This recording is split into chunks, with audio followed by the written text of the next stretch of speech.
Brought to you by KR Mangalam University.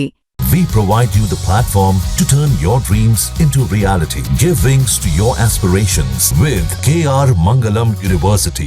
नमस्कार दोस्तों, आप क्राइम तक देख रहे हैं। बात करते हैं ज्योति मल्होत्रा केस की। इस केस में कई डेवलपमेंट सामने आ रहे हैं। दरअसल रिमांड खत्म हो गया है ज्योति मल्होत्रा का, उसको अदालत में पेश किया गया है। ऐसे में अब जो जांच है, क्या वो ज्योति मल्होत्रा से संबंधित खत्म हो गई या आगे बढ़ती रहेगी? हालांकि अभी पुलिस ने चार्जशीट दाखिल नहीं की है, कई सारी फॉरेंसिक रिपोर्ट्स का आना बाकी है। तो ऐसे में जांच चलती रहेगी, लेकिन जांचकर्ताओं को अब ज्योति की कस्टडी की रिक्वायरमेंट नहीं है। अब इस मामले में एक और डेवलपमेंट आ रहा है। दरअसल हम सब ये जानते हैं कि इस मामले में 12 से ज़्यादा आरोपियों को गिरफ्तार किया गया, जिसमें ज्योति मल्होत्रा भी शामिल है। ये भी पता चला कि एक इसमें जो आरोपी है उसके अकाउंट में दानिश ने पैसे ट्रांसफ़र किए थे। ये भी साफ हुआ कि एक जो आरोपी है उसने सिम कार्ड मुहैया कराया था उच्चायुक्त के एक अधिकारी को। ये तमाम लेवल पर जो जांच है वो चल रही है। दूसरी तरफ इस मामले में एनआईए और दूसरी एजेंसीज ने भी ज्योति मल्होत्रा से पूछताछ की थी, लेकिन एक और खुलासा इसमें हुआ है। एक फोटो वायरल हो रही है जिसमें हम सब देख रहे हैं किस तरह से ज्योति मल्होत्रा जो कुछ गनर्स हैं उनके साथ घूम रही है। हालांकि कुछ स्कॉटिश चैनल है जिसने ये वीडियो अपलोड की और ये बताया कि किस तरह से उसको प्रोटोकॉल मिलता था। हम सबको पता है कि पहले से ही ज्योति मल्होत्रा के ऊपर ये आरोप है कि वो प्रोटोकॉल का इस्तेमाल करती थी, जट रंधावा के नाम से सेव करती थी नंबर। इसके अलावा वो जो पाकिस्तान उच्चायोग के अधिकारी उनके टच में थी, पाकिस्तान विजिट किया और लगातार पाकिस्तान की तारीफ़ें कर रही थी। यानी कि इतने सारे एक तरह से कहा जाए सबूत इकट्ठा हुए एक एक करके, जिससे शक के घेरे में ज्योति मल्होत्रा आई और सवाल खड़े होने लगे कि क्या वो जासूस है। हालांकि हिसार पुलिस ने एक चीज़ और क्लियर की थी। हिसार पुलिस ने कहा था कि उसके पास से ऐसा कोई सैन्य दस्तावेज नहीं मिला है, लिहाजा ये कहना कि सैन्य army, Indian army, navy, air force के अधिकारियों तक उसकी पहुंच थी, ऐसा नहीं है।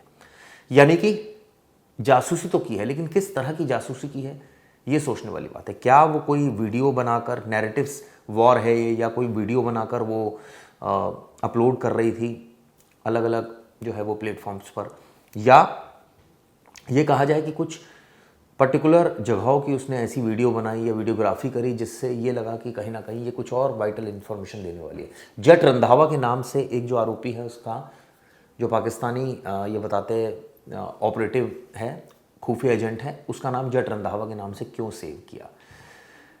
कई ऐसे सवाल हैं जिसकी जांच अब पुलिस जो है वो कर रही है, हिसार पुलिस, और नेचुरली आने वाले वक्त में भी इस पूरे मामले की जांच होगी और ये तमाम चीज़ें पुलिस जो है वो पता लगाने की कोशिश करेगी। ये भी पता लगेगा कि जो मोबाइल से कोई छेड़छाड़ हुई है नहीं हुई, जब फॉरेंसिक रिपोर्ट्स सामने आ जाएगी। लेकिन इस बीच जो सबसे चौंकाने वाली चीज़ थी वो फोटोग्राफ थी जो मैंने आपको बताया कि गनर्स के साथ वो घूम रही थी। इसके अलावा इस मामले में हम सबको पता है कि जब बॉडीगार्ड्स के साथ दिखी, ये भी पता लगा कि ज्योति मल्होत्रा ने अपने पिता से कहा था कि वो जल्द बाहर आएगी। हालांकि मोबाइल से कुछ डाटा रिकवर हुआ है, इस तरह की जानकारी मिली है।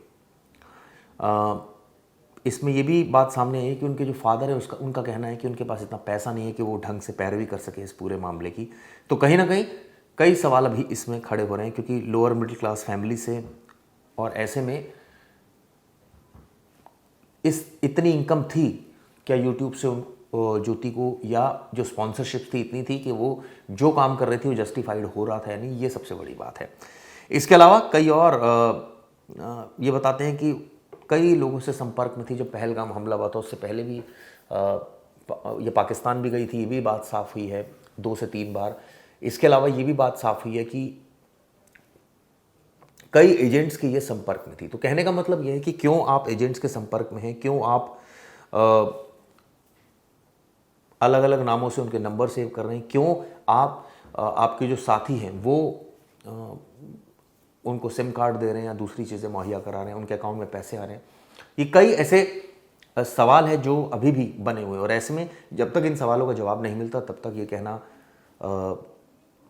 जल्दबाजी होगी, या ये नहीं कहा जा सकता कि ज्योति बिल्कुल क्लीन चिट उसको दी जा सकती है। हालांकि चार्जशीट में और बहुत खुलासे होंगे। इतना साफ है कि जासूसी की का एक लेवल है इसमें कि किस तरह की जासूसी कर रही है। बात ठीक है कि वाइटल इन्फॉर्मेशन देना, किस तरह की वाइटल इन्फॉर्मेशन दे रही थी, ये अब हो सकता है आने वाले वक्त में एजेंसीज खुलासा करें।